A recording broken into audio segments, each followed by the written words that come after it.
உன்னை பாடும் தொழிலின்றி வேறு இல்லை. என்னை காக்க உன்னை இன்றி யாரும் இல்லை. முருகா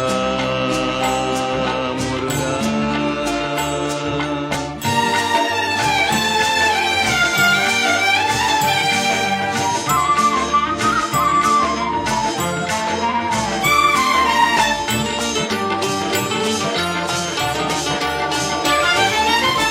கற்பனையில் வருகின்ற சொற்பதமே அன்பு, கருணையில் உருவான அற்புதமே.